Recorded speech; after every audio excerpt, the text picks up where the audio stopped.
નમો વરિયંતાણમ, નમો સિદ્ધાણમ, નમો આયર્યાણમ, નમો વજ્જાયાણમ, નમો લોહે સૌપસાવણમ, એસો પંચ નમુકારો સૌપાવપણાસણો, મંગલાણમ ચ સૌવેસીમ પડમમ વૈ મંગલમ.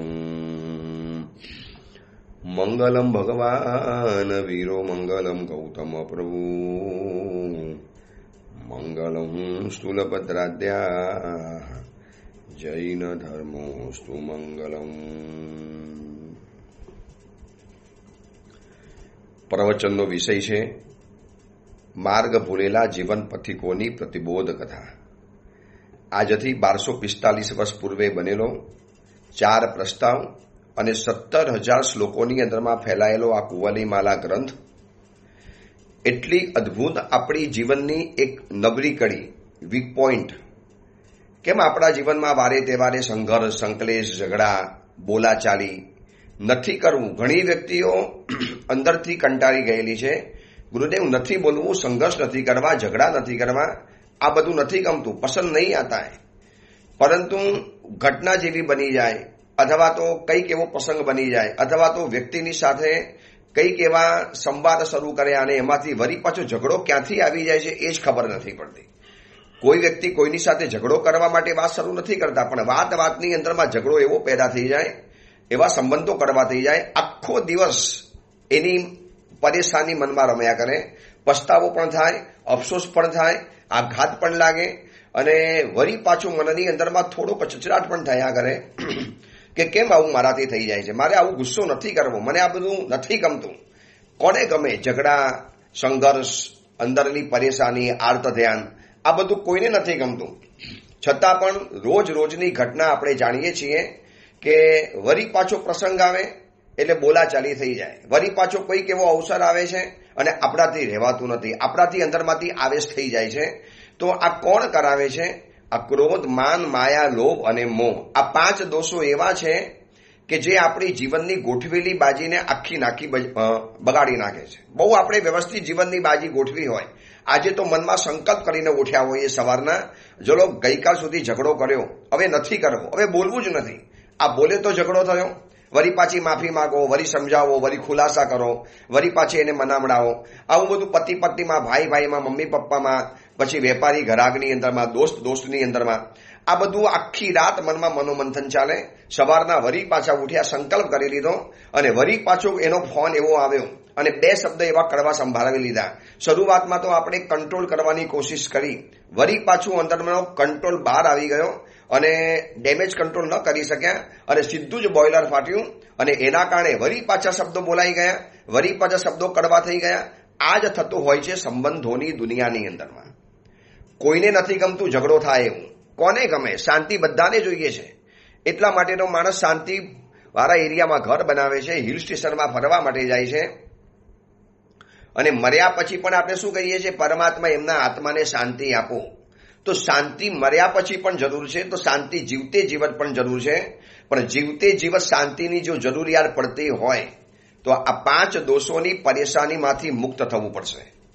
આ 5 દોષોની બાબતોને જાણવી પડશે, તો જ આપણે એમાંથી મુક્ત થવાના. કારણ કે જેટલા પણ ઝઘડા, સંઘર્ષ, સંકલેશ, કંઈ પણ નાના મોટા અણબનાવો જેટલા પણ થયા હશે ને, આ સુધીની અંદરમાં શાંતિથી એને આપણે વિચારીએ, એક વખત શાંતિનો સમય કાઢીએ, નિરાંતનો સમય, એક રૂમની અંદરમાં જઈએ અને આ સુધીમાં જેટલી વ્યક્તિઓ સાથે જે ઝઘડા થયા હોય, જે પણ જીવનની અંદરમાં અપ્રિય ઘટનાઓ બની હોય, જે પણ જીવનમાં અમંગલકારી ઘટના બની હોય, આ બધાનો એક સર્વે કરીશું. ત્યારે ખબર પડશે કે હાયલા આજ તક પતા ભી નહીં થાય. ક્યારેક કોઈ ઘટના ક્રોધના કારણે બની, માનના કારણે બની, કોઈક પ્રસંગો માયાના કારણે બગડી ગયા, કોઈક પ્રસંગો લોભ અને મોહના કારણે મારા આખા નાકા ખતમ થઈ ગયા.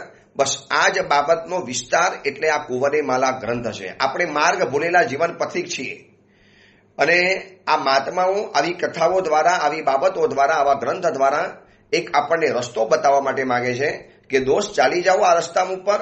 આ રસ્તા ઉપર તારી પહેલા હજારો જીવો ચાલીને ગયા છે, જેના સહારે કરોડ તરિયા, मुक्ति तुझ निश्चय सही. भैया इस रास्ते पर बहुत लोग चल चुके हैं, तो तारो पण मोक्ष છુટકારો આ જ રસ્તા ઉપર થશે. તું પણ આ રસ્તાની અંદરમાં ચાલી જા. આપણું તો સદનસીબ છે કે આપણને કોઈ જગાડનારા આવા મહાત્માઓ તો મળ્યા, કોઈ આપણને આવું બતાવનારા ગ્રંથો તો આપણને પ્રાપ્ત થયા, આપણી સમક્ષ આવા પ્રવચનો કરનારા ગુરુ ભગવંતો આપણને મળ્યા, આવા પ્રવચનો પહોંચાડનારા કલ્યાણ મિત્રો પણ મળ્યા કે જે આપણને એક સાદી સમજ તો આપે. ભલે થાય કે ન થાય, પણ એકવાર ઓળખી તો લો કે મારા જીવનમાં જે પણ કાંઈ અપ્રિય, અમંગલ, અનિષ્ટ ઘટના બને છે એની પાછળ આ 5 તત્વો કારણભૂત છે. કોઈ વ્યક્તિ કારણભૂત નથી. આપણને એમ લાગે કે આ વ્યક્તિએ મારું બગાડ્યું. દોસ્ત, એ વ્યક્તિ નથી બગાડતી, એ વ્યક્તિની અંદરમાં રહેલા 5 દોષો અથવા તો તારી અંદરમાં રહેલા 5 દોષો એ જ જીવનમાં બગાડે છે. એને હટાવી નાખો. અગર વ્યક્તિ બગાડી શકતી હોત તો પરમાત્મા મહાવીરનું સંગમે કેમ ન બગાડી શક્યો? અગર વ્યક્તિ જ બગાડી શકતી હોત તો પરમાત્મા મહાવીરનું ચંડકોશિક સર્પ કેમ ન બગાડી શક્યો? અગર વ્યક્તિ જ બગાડી શકતા હોત તો આ દુનિયાની અંદરમાં એવા કેટલાય મહાપુરુષો થઈ ગયા જેને માથા ઉપર સગડી મૂકવામાં આવી, જીવતા ચામડી ઉતારી દેવાની અંદરમાં આવી, અનેકવિધ પારાવાર યાતનાઓમાંથી ગુજારવાની અંદરમાં આવ્યા. આજે પણ એવા મહાપુરુષો છે, સાવક સાવિકાઓ છે, એવા ઉત્તમ પુરુષો છે કે જેમના જીવનની અંદરમાં એવી અયોગ્ય અપાત્ર વ્યક્તિઓ જીવનમાં આવી છે, છતાં પણ સમાધિ, સ્વસ્થતા, પ્રસન્નતા, એ જ શાંતિથી પોતાના દિવસો ગુજારે છે. કારણ કે સમજે છે કે આ 5 દોષ વ્યક્તિમાં રહ્યા છે માટે વ્યક્તિ ખરાબ છે. વ્યક્તિ ખરાબ નથી. આ વ્યક્તિની અંદરમાં રહેલા 5 દોષ છે એ જ વ્યક્તિને આવું શીખવાડે છે. તો મારે એ વ્યક્તિની સાથે સંબંધ નથી બગાડવો. મારે મારા પોતાના કર્મોનો હિસાબ ચૂકતે થઈ રહેલો છે. બસ આવી એક ક્ષમતાભરી સમજણ ક્યાંથી આવી શકશે? આવા જ ગ્રંથ દ્વારા. અને આ જ બાબત બતાવવા માટે માંગે છે મહાત્મા આ ગ્રંથ દ્વારા. હવે લોભનું ચેપ્ટર શરૂ થયું છે. ક્રોધમાન માયાનું પતી ગયું. એટલે જંગલની અંદરમાં રહેલા બંને મહાપુરુષ સાગરદત્ત મુનિવર કુવલચંદ્ર કુમારને અને કુવલચંદ્ર કુમારને કથા કહેતા એમાં પુરંદરદત્ત રાજા, વાસવ મંત્રી અને ધર્મનંદન સુરીશ્વરજીની વાત ચાલુ છે. અને 5 દોષોની એક કથા દ્વારા પહેલા સ્વરૂપ બતાવે છે કે આ લોભ શું છે. ક્રોધમાન માયાનું સ્વરૂપ બતાવી દીધું, પછી એ અંગેની કથા બતાવી દીધી. લોભ દત્તની કથા બહુ કરુણ કથા છે, જાણવા જેવી છે. જેટલી પણ વ્યક્તિઓ આ જમાનાની અંદરમાં જે ઇન્વેસ્ટમેન્ટ કરવા માટે માંગતા હોય છે, વધુ ને વધુ પૈસાના લોભની અંદરમાં અનેકવિધ બિઝનેસ કરીને બેઠેલા હોય છે. પરિવારથી દૂર ગયા, ધર્મથી દૂર ગયા, નૌકારથી દૂર ગયા, સમાજથી દૂર ગયા. દિવસ રાત બસ એમને મગજમાં એક જ બેઠું છે, પૈસો હશે તો બધું છે. અને હું પણ ના નથી પાડતો, પૈસો છે, પણ જિંદગીમાં પૈસા જરૂરી છે, પરંતુ પૈસા માટે જિંદગી આવી રીતે વેડફી દેવી એ કંઈ આપણી ઉત્તમતા નથી ગણાતી, બુદ્ધિમત્તા નથી ગણાતી. પૈસા જરૂરી છે સમાજની અંદરમાં, એમાં કોઈ બેમત નથી. પરંતુ એવા પૈસા કમાવાના લોભની અંદરમાં શું નુકસાનો થઈ શકે છે? તો મહાત્મા આગળ વાત બતાવે છે. ધર્મનંદન સુરીશ્વરજી મહારાજ વિશાળ ધર્મસભા બેઠેલી છે. હજારો લોકોનો એક જમઘટ જામી ગયો છે. એક લોકોની ભીડ પેદા થઈ ગઈ છે. અને એ બધાની સમક્ષ ધર્મનંદન સુરીશ્વરજી મહારાજ લોભની વાત બતાવે છે. કુવલીમાલાની અંદરમાં આપણે એ બાબતોને જાણવી છે અને પછી લોભ દત્તની કથાને આપણે આગળ વધારીશું. આચાર્ય ભગવંત કહે છે કે લોહો સૌવ વિનાશનો, લોભ સર્વ વિનાશ કરનારો છે. ક્રોધ, માન, માયા એક વસ્તુનો વિનાશ કરે છે, જ્યારે લોભ સર્વ વિનાશ કરે છે.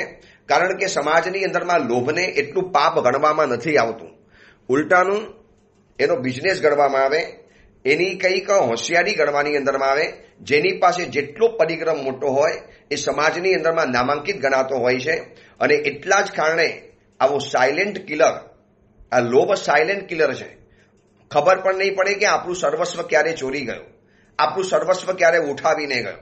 એટલે શબ્દ મૂક્યો છે લોહો સૌવ વિનાશનો, લોભ સર્વ બાબતોનો વિનાશ કરે છે. તો અહંકાર અને આસક્તિ, આસક્તિ એટલે લોભ, આકર્ષણ, વસ્તુ ભેગી કરવી છે, વસ્તુ લાવી છે, વસ્તુ રાખવી છે, વસ્તુ મારી છે, જેટલી બને એટલી વસ્તુ સારામાં સારી ભેગું કરતા જ જાઓ. આ એક જે આસક્તિ છે મમ્મન શેઠની જેવી.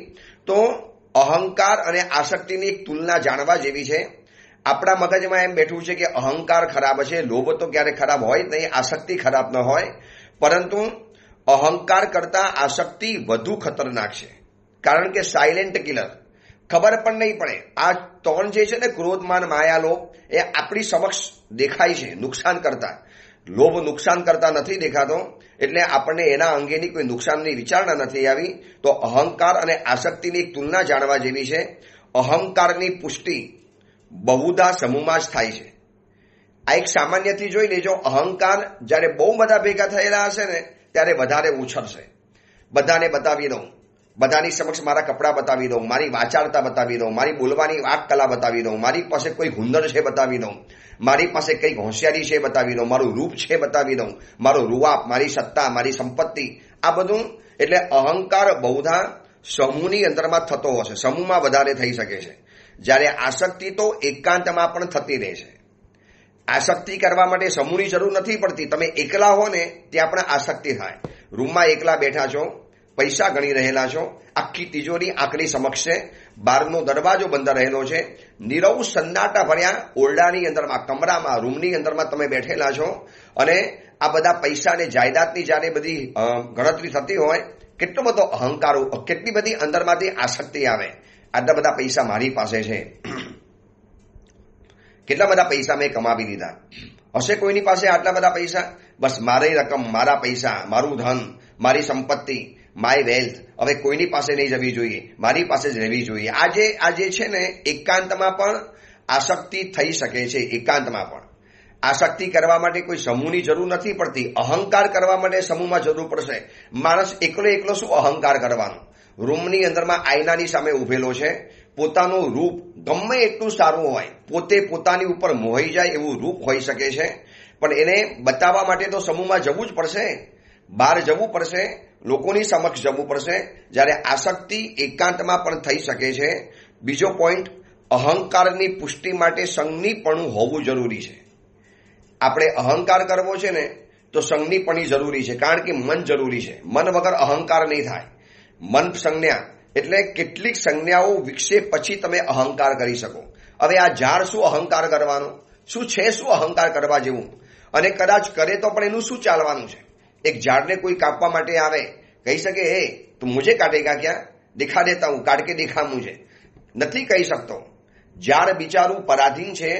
ઝાડ પરતંત્રતાની બેડીની અંદરમાં જકડાયેલું છે, અને દરેક ગતિ એટલે પરાધીનતાથી ભરેલી ગતિ છે. અસંજ્ઞીપણાની ગતિ એટલે પરાધીન ગતિ છે. ભલે ને ગમે એટલો સારો જીવ હોય, એકેન્દ્રિય બેન્દ્રિયની અંદરમાં ગમે એટલો સારો જીવ હોય. દક્ષિણાવર્ત સંઘ છે, કેટલો બધો વિશિષ્ટ સંઘ ગણાય છે દક્ષિણાવર્ત સંઘ, જે લાખો રૂપિયાની અંદરમાં વેચાતો હોય છે.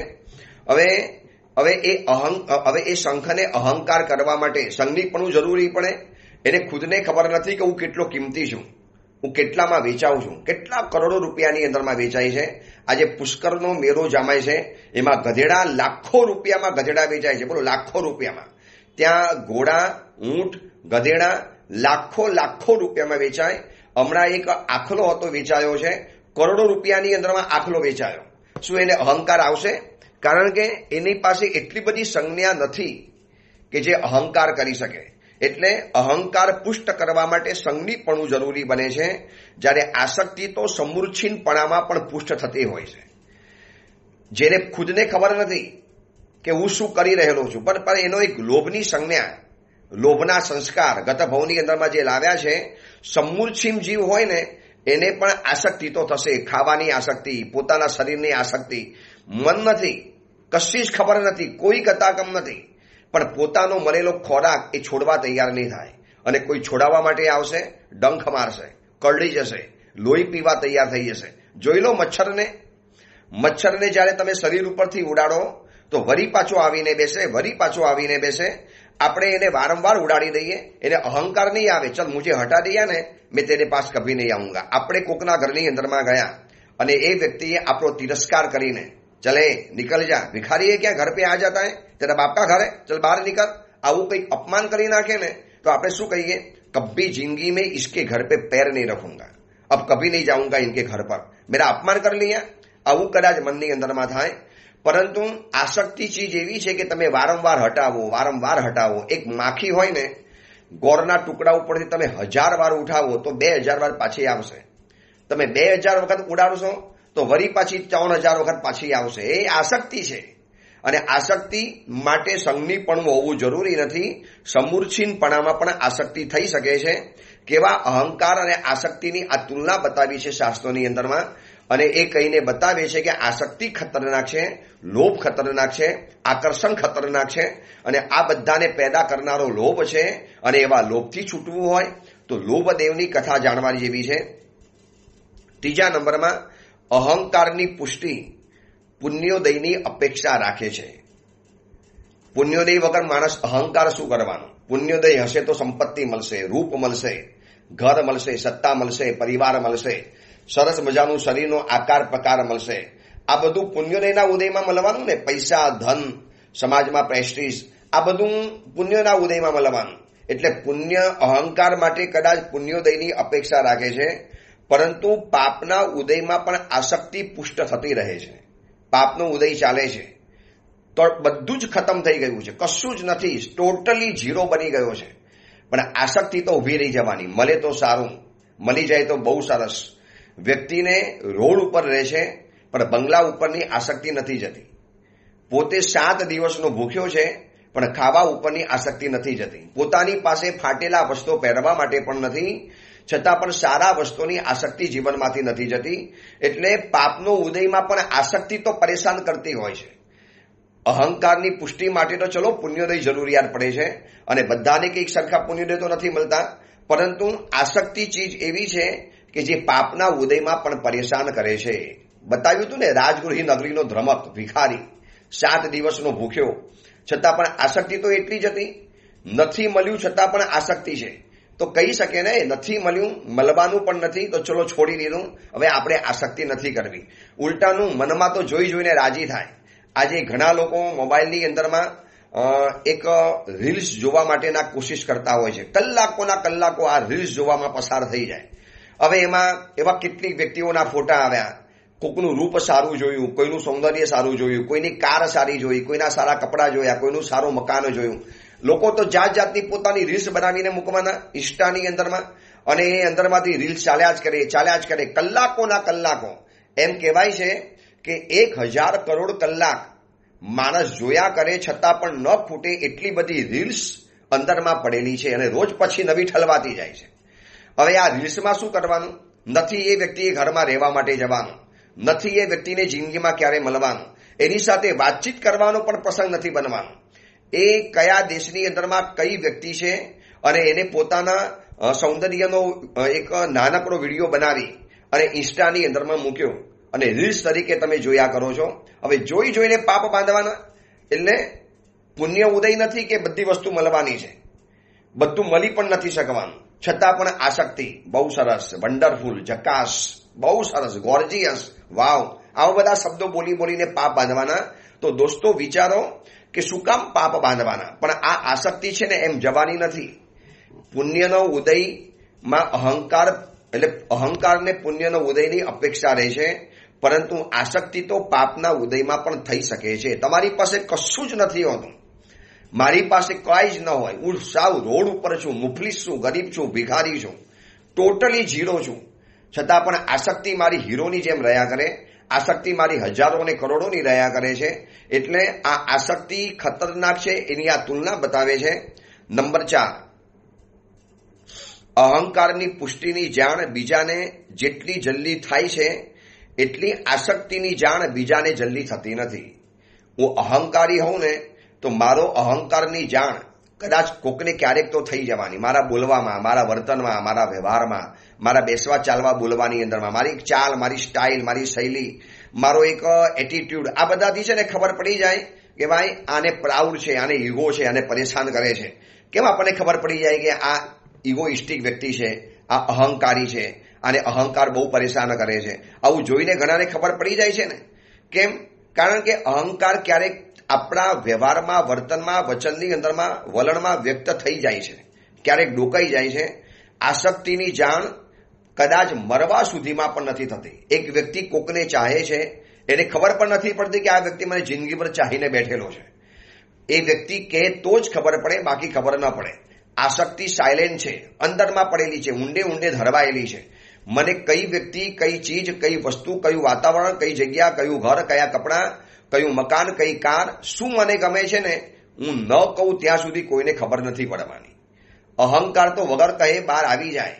કારણ કે એક જેમ રાવણ તો એનો ગર્વ પ્રગટ થઈ ચૂકેલો હતો કે ખબર પડી ગઈ હતી કે ભાઈ રાવણ અહંકારી છે. પરંતુ આસક્તિ ચીજ એવી છે કે કોઈને જલ્દી જાણ નથી થતી, એટલા માટે આસક્તિ આપણે છુપાવી શકીએ છીએ અને છુપાવેલી વસ્તુ ક્યારેક આપણને નુકસાનકારી નથી લાગતી. આ અહંકાર અને આસક્તિની તુલના જાણવા જેવી છે. હજી આગળ બતાવે છે અહંકારને હજી બીજાની આંખની શરમ નડે છે. અહંકારને છે ને ક્યારેક શરમ નડી જાય, યાર એને મારો અહંકાર ખબર પડી ગઈ છે. કોઈ આવીને કહેશે दोस्त क्या इतना घमंड करता है, क्यों इतना घमंड, अच्छा नहीं है भैया, ईगो वीगो छोड़ दे, तेरे पास कुछ भी नहीं है. આવું કદાચ કોઈક આપણને કહી શકે, કોઈક આપણો કાન પકડી શકે. એટલે અહંકારને હજી બીજાની આંખની શરમ નડે છે. અહંકાર કરતા કરતા ક્યારેક શરમ પણ આવી જાય, ક્યારેક છુપાવવાનો પ્રયત્ન કરે છે. પરંતુ આસક્તિ તો સર્વદા નિર્લજ અને નફ્ફટ હોય છે. કારણ કે ખબર જ નથી પડતી અને બિલકુલ જે ચીજની ખબર ન પડે ને એ બાબતમાં માણસ નિર્લજ અને નફ્ફટ બની જાય. કોઈને પતા જ નહીં ચલવાનું. હું કોઈક વ્યક્તિને ચાહું છું એ મારા સિવાય તો કોઈને ખબર નથી પડવાની. મારું મન તો કોઈ અંદરમાં જાણવા નથી આવવાનું. કોઈ મનઃપર્વ જ્ઞાની નથી કે જે મારું મન જાણી શકે છે. કોઈ કેવળ જ્ઞાની મહાત્મા નથી કે જે દુનિયામાં આવીને કહી શકશે કે આ વ્યક્તિની અંદરમાં આસક્તિ છે. એટલે હું આસક્તિની બાબતમાં નિર્લજ અને નફ્ફટ કેમ છું? કારણ કે કોઈને એની પરવા જ નથી, કોઈને ખબર જ નથી પડવાની. હું મનોમન કઈ વસ્તુ ઉપર આસક્તિ રાખીને બેઠેલો છું, મને ખબર કેવી રીતે પડે? એટલા માટે તો સૈનિક રાજા જાણી ન શક્યા કે મમ્મણ શેઠ આટલો કરોડપતિ છે અને એની અંદરમાં આટલો બધો ભયંકર લોભ બેઠેલો છે. ધસમસતી નદીમાં તણાતા લાકડાને પકડવા માટે જ્યારે ઝંપલાવે છે અને આ જોયા પછી ચેલના રાણીએ સૈનિક રાજાને કીધું કે તમે તો કહેતા હતા કે મારા રાજ્યમાં એક પણ ગરીબ વ્યક્તિ છે નહીં, જો આ વ્યક્તિ કેટલો બધો ગરીબ છે, મોતના મોઢામાં હાથ નાખે છે. આ ધસમસતી નદી, ભયંકર પાણીનું પૂર આવે છે અને એમાં તણાતા લાકડાને આ માણસ ખેંચવા માટે જાય છે. કેટલી તકલીફ હશે. અને સૈનિક રાજાએ કહી દીધું આવતીકાલે સવારે બધું એને મળી જશે, આવી તકલીફમાંથી એને મુક્ત કરી દઈશ. મેં મારા નગરમાં વચન આપ્યું છે લોકોને, ગરીબી હટી જશે એની. અભયકુમારને મોકલ્યા ત્યારે ખબર પડી કે સૈનિક રાજા તમારા દરબાર કરતા પણ વધુ સમૃદ્ધિ તો એ વ્યક્તિના ઘરની અંદરમાં છે, મમ્મણ શેઠના ઘરની અંદરમાં છે. હવે કોઈ જાણી શક્યું કે મમ્મણ શેઠની અંદરમાં આટલી બધી આસક્તિ છે, આટલો લોભ છે? એ તો એક ઘટના પ્રકાશમાં આવી અને પરમાત્મા મહાવીર દ્વારા ખબર પડી ત્યારે લોકોની દુનિયાને જાણ થઈ કે મમ્મણ પાસે આટલી બધી આસક્તિ છે, કોઈને પણ ખબર નથી પડતી. એટલે આસક્તિની બાબતની અંદરમાં સર્વથા નિર્લજ અને નફ્ફટ હોઈ શકે છે આસક્તિનો મિજાજ. કેમ? કારણ કે કોઈને ખબર જ નથી. એ ખૂણો બધાથી અજાણ્યો રહેવાનો છે, એ ખૂણાથી કોઈ પરિચિત નથી થવાનું. અને અહંકાર તો બીજાને એટલે અહંકાર કરતી વખતે ક્યારેક આંખની શરમ નડે છે. પરિવારવાળો આડો આવે, આપણને કોઈ વારંવાર ટૂકે તો આપણને શરમ પણ આવે અને અહંકારની અંદરમાં એવા શબ્દો બોલતા પણ આપણને ખરાબ લાગે. કોઈ મજાક મસ્કરી કરી શકે છે. આસક્તિના બાબતની અંદરમાં નિર્લજ અને નફ્ફટ છીએ. અને લાસ્ટ પોઈન્ટ, વિવેકને હાજર રાખીને અહંકાર પુષ્ટ કરી શકાય છે. એક વખત અહંકાર કરતા કરતા વિવેક દ્રષ્ટિ હજી જાગૃત હોઈ શકે કે કેટલો અહંકાર કરાય, કોની સામે કરાય, કઈ વ્યક્તિની સામે કરાય. હવે એક વ્યક્તિ અહંકાર છે ને પોતાના પરિવાર સામે કરી શકે, પણ સામે નરેન્દ્ર મોદી સાહેબ આવ્યા, અહંકાર કરી શકવાનો હતો? ત્યાં તો કેવો ઝૂકી જવાનો, કેવો કુર્નિશ બજાવવાનો, કેવો સલામ ભરવાનો, કેવો આમ થેન્ક્સ બોલવાનો. હવે જે વ્યક્તિને ઘરની અંદરમાં થેન્ક યુ બોલતા પસીવો પડી જાય અને એવા રાજકારણની સામે, એવા કોઈ કરોડપતિની સામે અથવા તો કોઈ એવી બોર્ડ્સ મીટિંગની અંદરમાં આમ ઝૂકીને સલામ કરતો હોય તો ત્યાં એને વિવેક આવે છે કે ભાઈ અહીંયા ઝૂકવું પડે, આ મારા બોસ છે, આ મારો માલિક છે, એની પાસેથી મારે કંઈક પ્રાપ્ત કરવું છે, મારે ઓર્ડર લેવો છે. ઘણા માણસો પોતાના પરિવાર સામે ન ઝૂકે અને દુકાનની અંદરમાં ગ્રાહકોની સામે લટુડા પટુડા કરતા જોવા માટે મળે છે. એની સામે આમ ઝૂકી જાય, મીઠી વાતો કરે. પત્ની જ્યારે આ જોઈને ત્યારે એને થાય કે મારા પતિ આટલા બધા એની પાસે મસ્કા મારે છે, અમારા ઘરમાં તો રોફ મારીને ફરતા હોય છે. એટલે વિવેક છે, ક્યાં ઝૂકવાનું, ક્યાં મારે મારું નમતું જોખવાનું, ક્યાં મારે છોડતા જવાનું. આ બધો જ વિવેક છે ને અહંકારની પુષ્ટિમાં સાથે રાખી શકાય છે. પરંતુ આસક્તિ તો વિવેકનું બલિદાન લઈને જ રહે છે. આસક્તિ તમે કરી અને વિવેક તમારો ચાલી જ જવાનો, નહીં રે વિવેક. સારા કાર્યનો વિવેક જોયો, વિવેક રહ્યો. મમ્મર શેઠના જીવનમાં વિવેક દેખાયો. પરમાત્મા મહાવીરના 14 ચાતુર્માસ રાજગૃહી નગરીની અંદરમાં થયા. શું એને વિવેક બતાડ્યો કે મારે ભગવાન પાસે જવું જોઈએ, મારે પૂજા કરવી જોઈએ, મારે દેશનામાં જવું જોઈએ, મારે એકાદ સામાયિક પ્રતિક્રમણ ધર્મની ક્રિયા કરવી જોઈએ? આસક્તિ જ્યારે જાગે છે, લોભ જ્યારે જાગે છે, પરિગ્રહની સંજ્ઞા જ્યારે પુષ્ટ બને છે, એટલે બધો જ વિવેક ગાયબ થઈ જાય છે. કે ગુરુ ભગવંતો પાસે જવાનું, પ્રવચનો સાંભળવાના.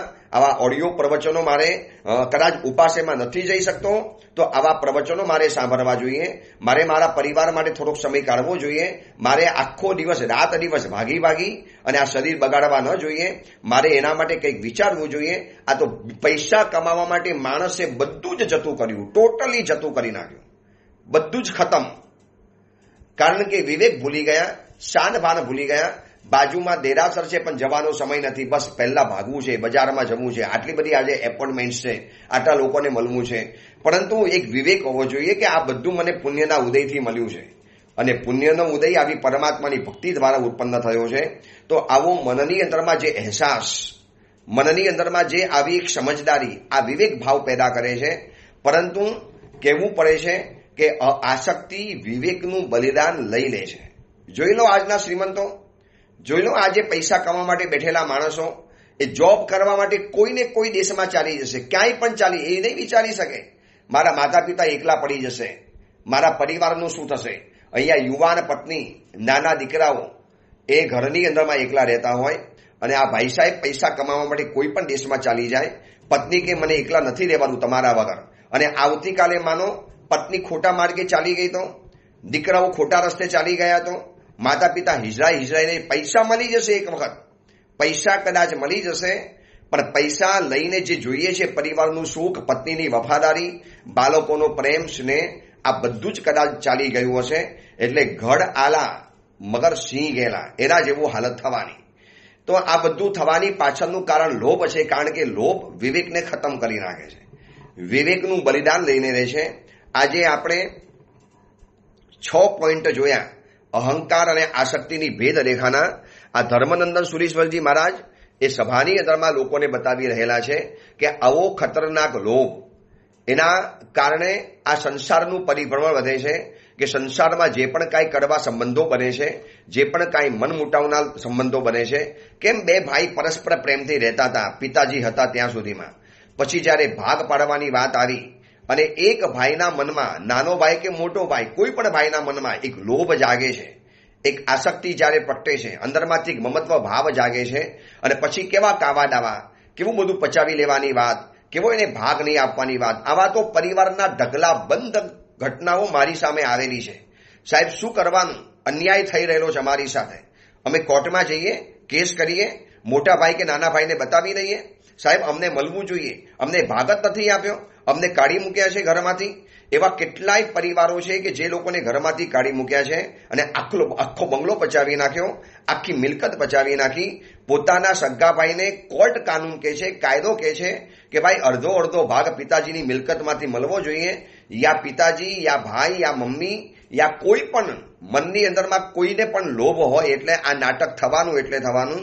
આજે જે પૈસાના કારણે જે રામાયણ થાય છે, પૈસાના કારણે જે ખૂન ખરાબા થાય છે, એ બધાની પાછળ આ લોભ.